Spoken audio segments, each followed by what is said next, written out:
Shalom, peuple de Dieu. Nous nous présentons devant vous ce soir pour présenter cette émission. Aujourd'hui, nous avons un thème qui est intitulé « La désobéissance ». Avant de commencer, nous allons prier afin que Dieu puisse toucher le cœur, afin que Dieu puisse nous parler ce soir. Ô Père éternel, nous te disons merci pour ton amour et pour ta bonté. Yahweh notre Dieu, nous voulons que ce soir tu puisses nous parler. La Bible dit, tu as parlé une seule fois et 2 fois nous avons entendu. Nous voulons, Père de gloire, que nous puissions entendre, non pas comme la manière des hommes, mais plutôt de ta manière. Nous voulons, Père de gloire, que ton esprit nous soit favorable et que l'interprétation parfaite de cette parole nous soit favorable en ce soir. Sois loué, sois exalté dans le nom précieux de Jésus et nous chassons tout esprit de distraction, tout esprit d'incrédulité, tout esprit de mauvaise interprétation de ta parole, que cela ne puisse jamais occuper cette place ni le cœur de tes enfants. Dans le nom précieux de Jésus, nous bénissons la maman qui nous écoute, le papa qui nous écoute et tout enfant qui nous écoute ce soir, qu'il soit béni. Dans le nom précieux de Jésus, nous avons ainsi prié. Amen.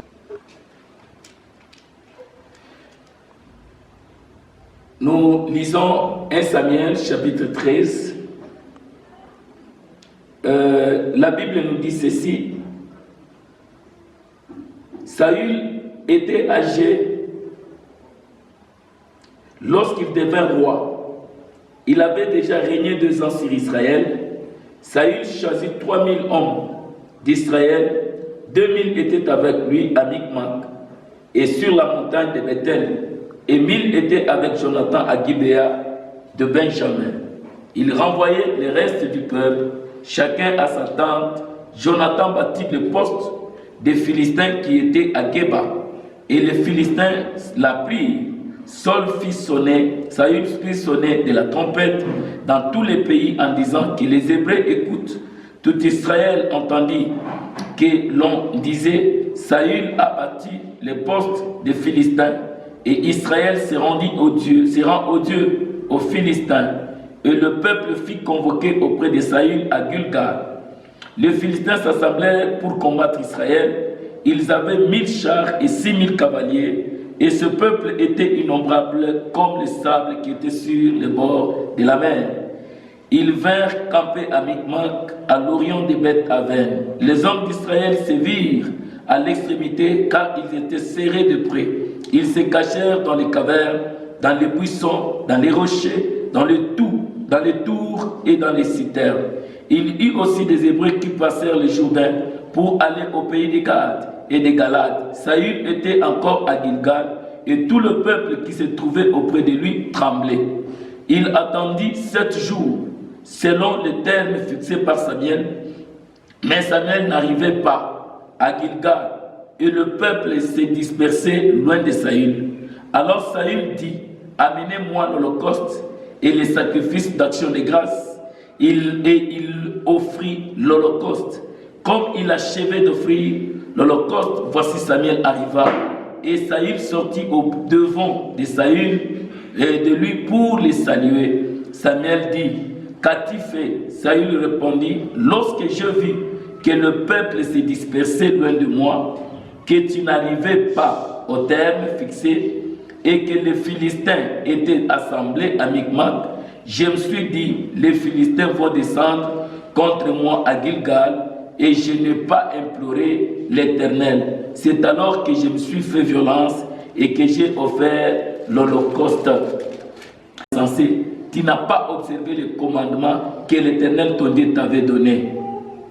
Il aurait affermi ton règne pour toujours sur Israël. Et maintenant, ton règne ne durera point. L'Éternel s'est choisi un homme selon son cœur et l'Éternel l'a destiné à l'être le chef de son peuple parce que tu n'as pas observé ce que l'Éternel t'avait commandé. Amen. Dans ces passages, nous allons voir que lorsqu'on a consacré Saül, on l'a donné des injonctions par Samuel. Il a dit, tu iras au Gilgal, là tu dois m'attendre 7 jours, après quoi nous allons offrir les sacrifices pour Dieu. Et après cela, je vais t'annoncer ce que tu auras à faire. Alors lorsque Saül est arrivé à Gilgal, il y a eu des Philistins, il y a eu des bandes de gens qui étaient là afin de pouvoir combattre Israël. Mais la Bible dit que Saül avait pu faire quoi? Avait offert des sacrifices avant que Samuel puisse venir. Je vais poser la question de savoir, après avoir que lui ait sacrifié, qu'est-ce qu'il a reçu comme message? Parce que Samuel l'avait dit qu'après, je vais te dire ce que tu dois faire. Mais lorsque nous allons offrir cette offrande, Saül avait pu désobéir à la loi de Dieu. Pourquoi? Parce qu'il a vu que les gens qui étaient assemblés là commençaient déjà à partir. Et lorsqu'il a vu que les Philistins étaient là, il a pressé comment pour venir les troubler et tuer et les combattre. Mais le problème, lorsque Dieu l'avait parlé de cela à travers Samuel, Dieu savait tout ce qu'il allait se faire. Écoutez mes frères et sœurs, écoutez chers serviteurs de Dieu. Lorsque nous n'écoutons pas la parole de Dieu, lorsque nous ne la mettons pas en pratique, nous sommes déclassés par notre Père. Malgré que nous pouvons commencer ou continuer à faire les miracles, malgré que nous puissions continuer à faire ce que nous sommes en train de faire là, parce que Samuel, il a offert cette action, ce sacrifice en faveur de Dieu pour dire que j'ai fait cette histoire pour que les Philistins ne puissent pas nous surprendre. Mais écoutez mes frères et sœurs, il serait mieux faire la volonté de Dieu que faire la volonté des hommes. Cet homme de Saül avait fui et avait pu désobéir à ce que Samuel avait dit. Or, Samuel avait dit, après quoi je vais te dire ce que tu dois faire. Mais après, qu'est-ce qu'il aurait pu gagner? Parce qu'après avoir fini, après avoir offert, Samuel est arrivé et lui a dit, qu'est-ce que tu as fait? Tu as agi en insensé. Tu devrais nécessairement attendre jusqu'à ce que je puisse arriver. Et l'Éternel devrait affermir ta royauté. Et maintenant, il t'a arraché cette royauté, il l'a donnée à une autre personne. Ce n'était pas fini là. Lorsque nous sommes arrivés au chapitre 15, nous voyons que l'Éternel a adressé encore la parole à Samuel et a dit, j'aimerais pas d'avoir établi Saül pour roi, car il se détourne de moi et il ne s'observe point mes paroles. Samuel fut irrité et il cria à l'Éternel toute la nuit. Il s'éleva de bon matin pour aller au-devant de Saül et on veut lui dire, Saül est allé à Carmel et voici il s'est érigé un monument, puis il s'en est retourné et passant plus loin et il est descendu à Gilgal. Samuel s'est rendu auprès de Saül et Saül lui dit, sois béni de l'Éternel, j'ai observé la parole de l'Éternel. Samuel dit, qu'est-ce que donc ces bêlements de brebis qui parvient à mes oreilles et ces rugissements de bœufs que j'entends? Saül répondit, ils les ont amenés de chez les Amalécites parce que le peuple a épargné les meilleures brebis et les meilleurs bœufs afin de les sacrifier à l'Éternel ton Dieu. Et le reste, nous l'avons dévoué par interdit. Écoutez mes frères et sœurs, il y a beaucoup de choses que nous sommes en train de faire. En tant que serviteurs de Dieu, nous croyons peut-être que nous sommes en train d'aider Dieu. Or, nous n'aidons pas Dieu. Nous sommes tombés. Dieu nous a déjà rejetés. Malgré qu'il y a les miracles qui sont en train de se manifester, malgré qu'il y a des guérisons qui se font, ce n'est pas pour dire que nous avons Dieu. Écoutez mes frères et sœurs, la désobéissance est de plus que la magie, est de plus que l'idolâtrie, est de plus que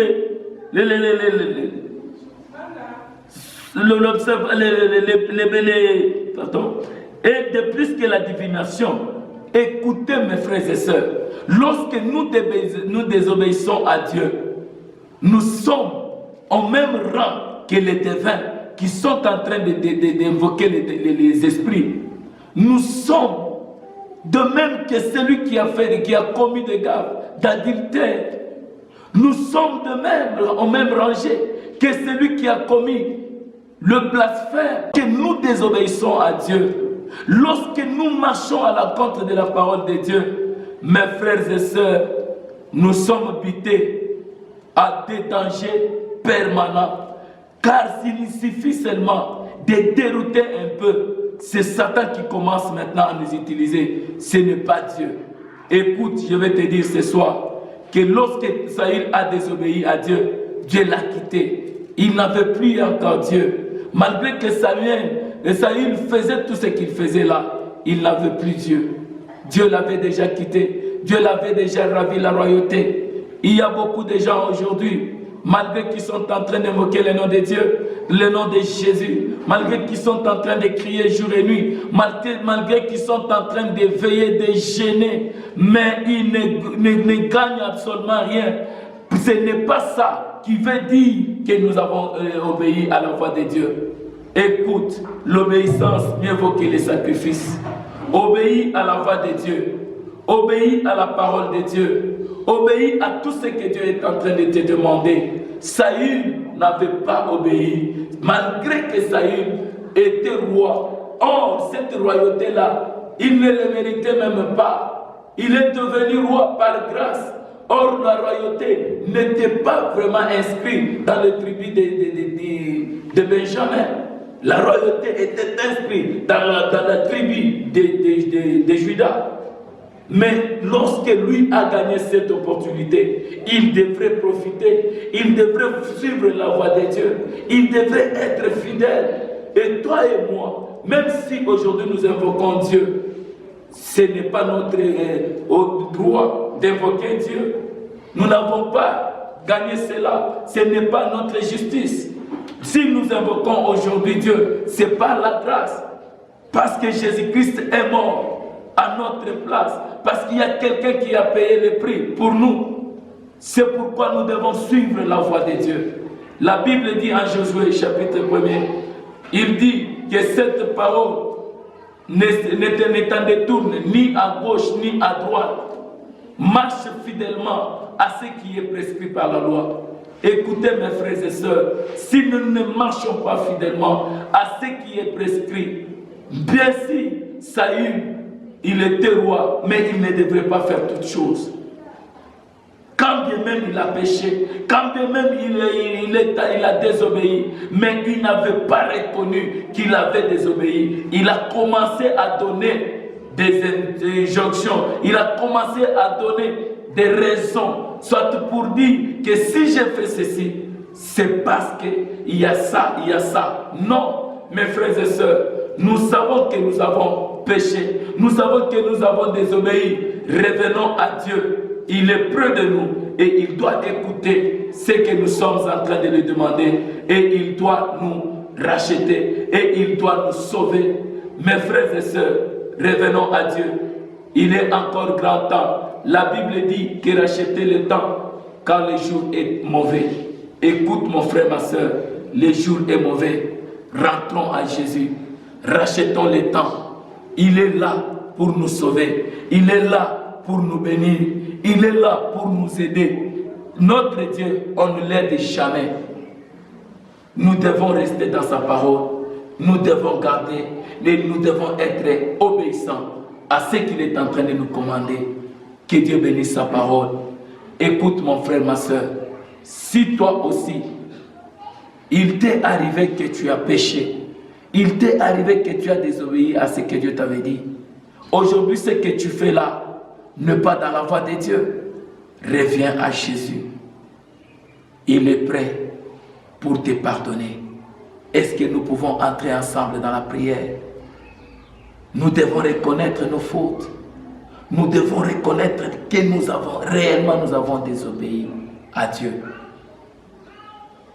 Il est juste et fidèle pour nous pardonner. Nous allons prier. Le Dieu Tout-Puissant, le Dieu fort et redoutable. Tu nous as donné ce message afin de pouvoir annoncer le monde. Aujourd'hui, nous sommes en train de marcher dans la désobéissance. Mais nous sommes en train de donner raison, soit pour dire que nous servons Dieu. C'est pour l'intérêt de Dieu que nous sommes en train de faire ceci. Or, nous avons désobéi. Pardonne-nous, Seigneur. Pardonne nos iniquités. Pardonne nos fautes et nos erreurs. Pardonne mon frère et ma soeur qui est en train de m'écouter ce soir. Au nom puissant de Jésus, je sais que ton sang a été versé à la croix pour le justifier, pour le laver. Aujourd'hui, justifie-lui. Justifie mon frère, malgré sa désobéissance. Pardonne-lui. Au nom de Jésus. Il a décidé afin de retourner vers toi. Il a décidé afin de t'obéir. Sois loué, sois exalté dans le nom précieux de Jésus. Écoute mon frère, ma soeur, cette parole. Si tu as aimé ça, aime et partage. Et subscribe à notre chaîne. Que mon Dieu te bénisse abondamment. Amen.